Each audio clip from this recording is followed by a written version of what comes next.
Shares of Disney hitting a new high on Friday after its fourth quarter report included highlights from the studio business and a name, finally, Jason, for the new streaming business. They're going with Disney Plus.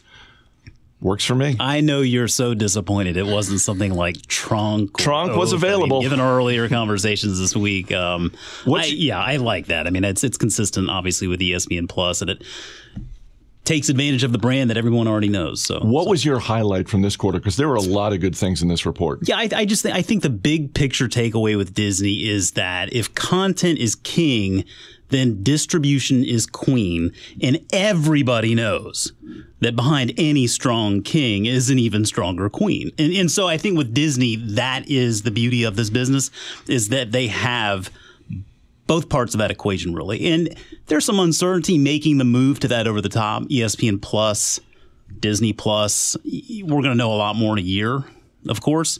But I think that the early signs point towards success. And I suspect that they'll do very well with the content built out on Disney Plus. I like the Hulu platform, but we're in this age now where the cost justification. Remember, for a long time, it was cutting the cord made sense from a cost savings perspective. That's going away because really now you've got to sign up for more apps to get all the content that you really like. So really that disparity is shrinking. And so for Disney to have Hulu and ESPN Plus and Disney Plus and all of that IP, that really puts them in a position of power, I think, for a long time to come. And Fox as well. So, well, they've certainly been planning for this for a long time. I mean, Disney Plus will be launching next year, which is 12 years after Netflix launched its online streaming service. So maybe a little bit behind, but better late than never, I suppose, in this case. And some of the exclusive original content that they're producing for Disney Plus, I think, looks really compelling, will lure in new people to test out the service. And I think Disney's library of content is robust enough and intriguing enough to keep people on the platform. Personally, I'm looking forward to the Star Wars live action show directed by Jon Favreau.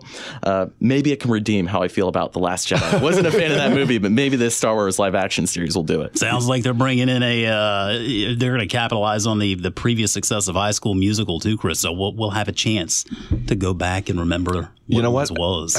Whatever your personal feelings are about The Last Jedi, as a shareholder, I appreciated what that thing did at the box office. It did okay. It did okay. It upset a lot of diehard fans, though. We could go and the rest of the show, Star Wars. Let's just talk about let's do it. 30 minutes. Let's go. Jeff, just to pivot off one thing David said there. I mean, in terms of the streaming app, yeah, they may be a little bit behind the curve, but I think as we've talked about before, they are looking at this probably the right way in the sense that they want to nail it right out of the gate. They can't really afford to have a stumble in terms of how the app works.